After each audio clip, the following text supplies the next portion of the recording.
జై శ్రీమన్నారాయణ. శ్రీమద్భగవద్గీత 11వ అధ్యాయము విశ్వరూప సందర్శన యోగము 42వ శ్లోకము. యచ్చాపహాసార్థం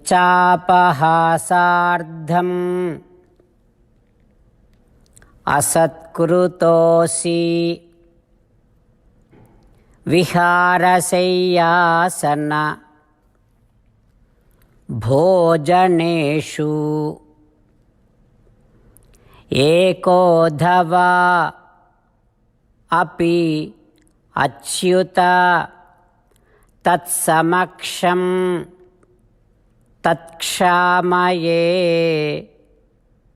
త్వామహం అప్రమేయం.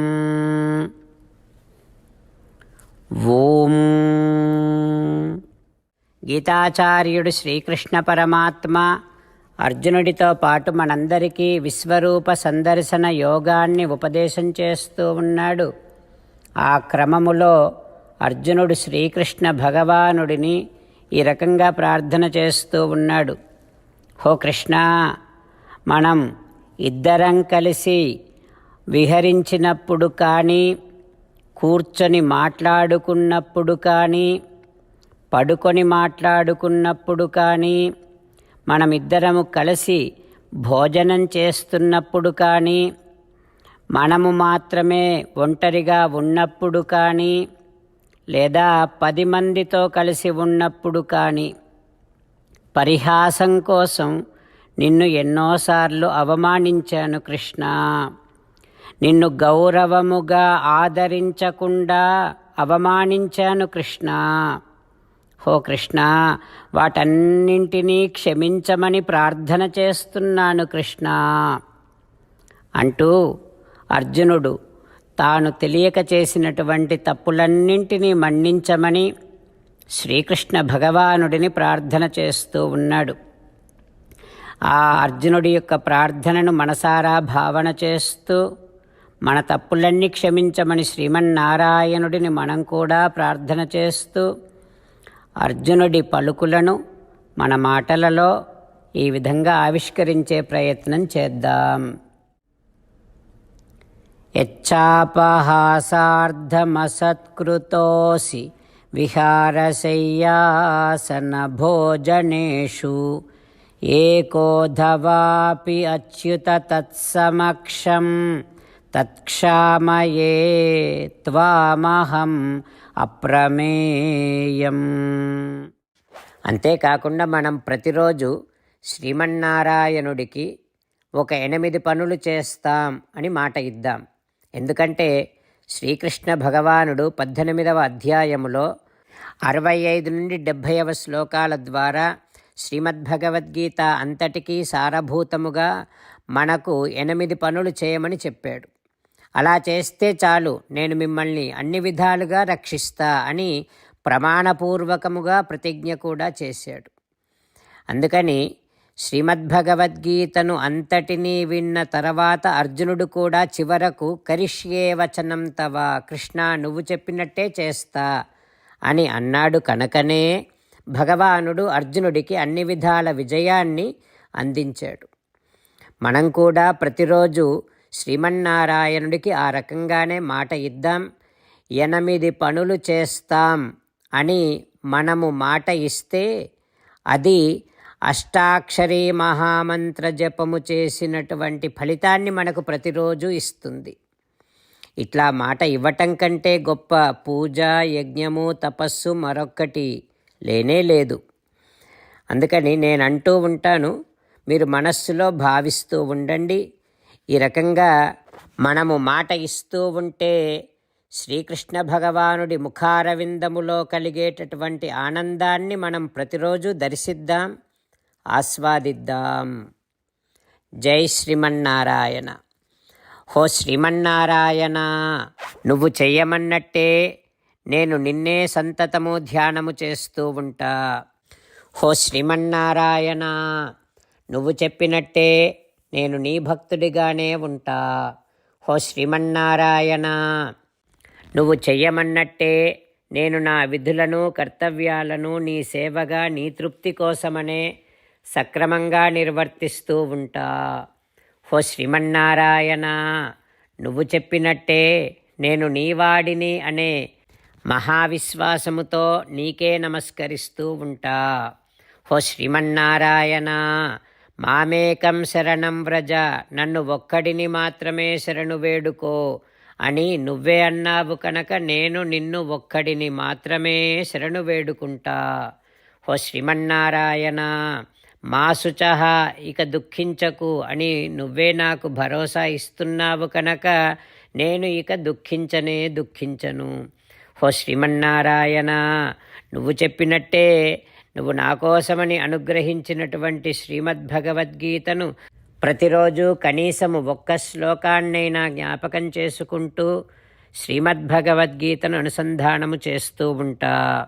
ఓ శ్రీమన్నారాయణ, నువ్వు చెప్పినట్టే నువ్వందరి కోసమని చెప్పినటువంటి శ్రీమద్భగవద్గీతను తెలియని భక్తులందరికీ తెలియచేసే నా వంతు ప్రయత్నాన్ని నేను నిరంతరము కొనసాగిస్తూనే ఉంటా. ఓ శ్రీమన్నారాయణ, నేను నువ్వు చెప్పినట్టే చేస్తా, నీకు నచ్చినట్టే ప్రవర్తిస్తా, నీకోసమే పని చేస్తూ ఉంటా. కరిష్యే వచనం తవ. ఇప్పుడు శ్రీమద్భాగవతాన్ని అనుసంధానం చేసుకుందాం. శ్రీమద్భాగవత గ్రంథానికి నమస్కారం. నిగమకల్పతరోర్గళితం ఫలం సుఖముఖాదమృతద్రవసంయుతం పిబత భాగవతం రసమాలయం ముహురహో రసికా భువి భావుకాః. శ్రీసుఖ యోగీంద్రుల వారికి నమస్కారం. యం ప్రవ్రజంతమనుపేతమపేతకృత్యం ద్వైపాయనో విరహకాతర ఆజుహావ పుత్రేతి తన్మయతయా తరవోభినేదుః తం సర్వభూతహృదయం మునిమానతోస్మి. నరనారాయణులకు, చతుర్ముఖ బ్రహ్మకు, సరస్వతీదేవికి, వ్యాస మహర్షుల వారికి నమస్కారం. నారాయణం నమస్కృత్య నరం చైవ నరోత్తమం దేవీం సరస్వతీం వ్యాసం తతో జయం ఉదీరయేత్. శ్రీమద్భాగవతము దశమస్కంధము 10వ స్కంధములో 194వ రోజు. సూత మహానుభావుడు శౌనకాది మహర్షులందరికీ ప్రవచనం చేస్తూ ఈ రకంగా చెబుతూ ఉన్నాడు. ఓ మహర్షులారా, శ్రీసుఖ యోగీంద్రుల వారు పరీక్షిన్నరేంద్రుడికి శ్రీమద్భాగవతాన్ని ఉపదేశం చేస్తూ ఇలా చెబుతూ ఉన్నాడు. ఓ పరీక్షిన్నరేంద్ర, ఎంత విన్నప్పటికీ శ్రీకృష్ణ భగవానుని యొక్క కథారవిందములు ఇంకా ఇంకా వినాలి అనే అనిపిస్తూ ఉంటాయి. సత్పురుషులు శ్రీకృష్ణుడిని తమ హృదయాలలో దర్శిస్తూ ఆ స్వామి యొక్క కథారవిందములనే వింటూ ఉంటారు. ఆ కథారవిందములను గురించే చర్చిస్తూ ఉంటారు. అది ఆ సత్పురుషులకు సహజమైనటువంటి స్వభావముగా ఉండిపోతుంది. ఓ రాజా, శృణుష్వ అవహితః గుహ్యం వదామి తే బ్రూయుః. శ్రీకృష్ణ భగవానుని యొక్క లీలలు పరమరహస్యమైనటువంటివి. నువ్వు అడిగినటువంటి విషయం కూడా చాలా రహస్యమైనటువంటిది. నీకు వివరించి చెప్తా, శ్రద్ధగా విను. అయితే అసలేం జరిగిందంటే, కొండ చిలువ నోటిలో నుండి వెలుపలికి వచ్చినటువంటి దూడలను, గోపాలకులను శ్రీకృష్ణ భగవానుడు యమునా తీరానికి తీసుకుని వచ్చాడు. అహో అతిరమ్యం. ఆ యమునా తీరము చాలా ఆహ్లాదకరంగా ఉంది, చాలా మనోహరంగా ఉంది. మెత్తని ఇసుక, స్వచ్ఛమైన ఇసుక, నదిలో విరబూసినటువంటి పుష్పాలు, తుమ్మెదల ఝంకారము, పక్షుల కిలకిలా రావాలు. అట్లాంటి మనోహరమైనటువంటి యమునా తీరానికి శ్రీకృష్ణుడు తన గోపాలకులతో సహా వచ్చి ఇసుక తిన్నెలను చేరుకున్నాడు. చేరుకొని కృష్ణుడు ఈ రకంగా అంటూ ఉన్నాడు. ఎండన్ మ్రగ్గితిరి ఆకటన్ పడితిరి ఇంకేలా విలంబింపగా రెండో బాలకులార చల్దిగుడువన్ అత్ర భోక్తవ్యం అస్మాభిః దివారూఢం క్షురార్దితాః. ఓ మిత్రులారా, ఎండలో బాగా అలసిపోయాం. ఇప్పటికే చాలా ప్రొద్దుపోయింది. ఆకలి కూడా వేస్తుంది. ఇంకా ఆలస్యం దేనికి? మన దూడలను ఈ కొలనులో నీళ్లు త్రాగించి వాటికి ప్రక్కనే ఉన్నటువంటి పచ్చిక బయళ్ళలో వదిలేద్దాం.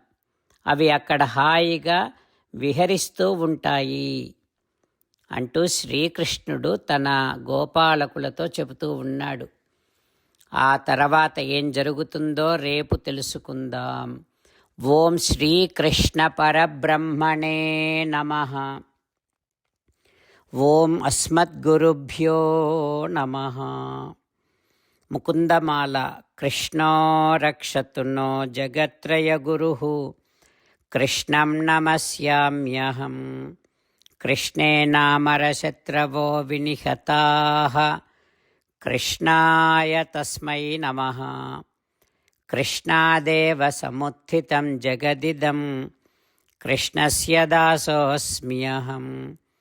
కృష్ణే తిష్టతి విశ్వమేతదఖిలం. హే కృష్ణ సంరక్ష మాం. శ్రీమద్భగవద్గీత 11వ అధ్యాయము 42వ శ్లోకము. యచ్చాపహాసార్థమసత్కృతోసి విహారశయ్యాసన భోజనేషు ఏకోధవాపి అచ్యుత తత్సమక్షం తత్క్షామయే త్వామహం అప్రమేయం. యచ్చాపహాసార్థమసత్కృతోసి విహారశయ్యాసన భోజనేషు ఏకోధవాపి అచ్యుత తత్సమక్షం తత్క్షామయే త్వామహం అప్రమేయం. శ్రీమన్నారాయణ కరిష్యే వచనం తవ.